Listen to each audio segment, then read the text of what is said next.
Hola a todos y a todas. En este vídeo vamos a hablar de dos técnicas, la de cocinado-refrigeración y la de cocinado-congelación. En primer lugar, hablaremos sobre la técnica del cocinado-refrigeración.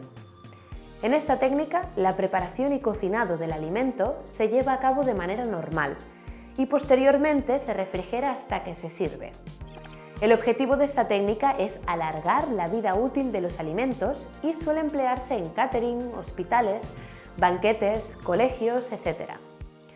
El alimento debe pasar de 65 grados centígrados a 10 grados centígrados en un periodo de tiempo inferior a 2 horas, mediante abatidores o frigoríficos. La mayoría de estos platos cocinados pueden refrigerarse, de ahí que esta técnica sea ventajosa. Sin embargo, el alimento debe sufrir una serie de modificaciones para evitar cambios o contaminaciones. Por ejemplo, las salsas que llevan harina deben cocinarse completamente para evitar que sigan espesando durante el proceso de regeneración. De hecho, el puré de patata se prepara más líquido para que en la regeneración llegue al espesor óptimo, etc. Además, para evitar cualquier contaminación hay que seguir una serie de criterios. Por un lado, durante el cocinado, el centro del alimento debe llegar a los 70 grados centígrados. Por otro lado, el enfriamiento debe comenzar como máximo 30 minutos después del cocinado y el alimento debe alcanzar una temperatura inferior a 10 grados antes de 90 minutos. Además, el producto debe almacenarse entre 0 y 3 grados, por encima del punto de congelación. Otro criterio que debe cumplirse es que la distribución se haga en condiciones controladas, para minimizar el riesgo de incremento de temperatura. También hay que tener en cuenta que en la regeneración el producto debe llegar a los 70 grados en el centro y esta regeneración debe iniciarse después del cese de la refrigeración. Además, la comida se consumirá posteriormente a la regeneración. Si la temperatura de la comida fría se eleva, la tolerancia se establece en más de 5 grados para periodos cortos de tiempo. Si excede los 5 grados, pero no los 10, la comida debe consumirse en un plazo máximo de 12 horas. En cambio, si sobrepasan los 10 grados, la comida debe descartarse. Además, la comida se deberá consumir en un plazo determinado. Este dependerá del tipo de alimento, aunque debemos incluir el día de producción y el de consumo dentro de ese plazo.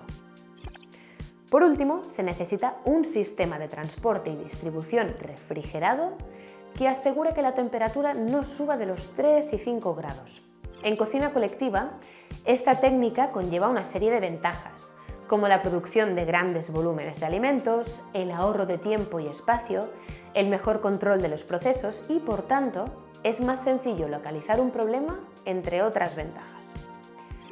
Sin embargo, esto también acarrea una serie de desventajas, como que se necesita una gran inversión monetaria para las instalaciones y equipos, que se deben mantener altos niveles de higiene y temperaturas de refrigeración constantes en todo momento.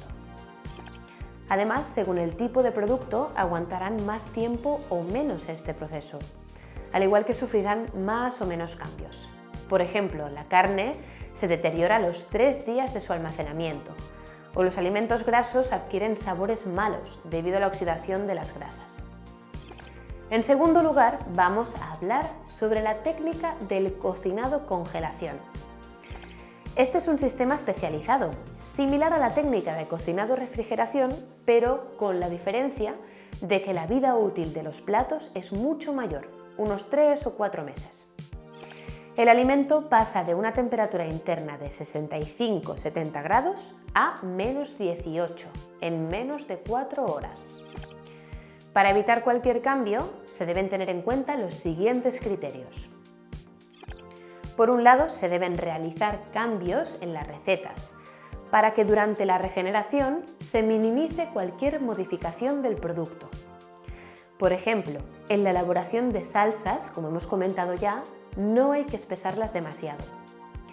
Por otro lado, los alimentos deben ser de alta calidad para minimizar pérdidas de nutrientes, de vitaminas, etc.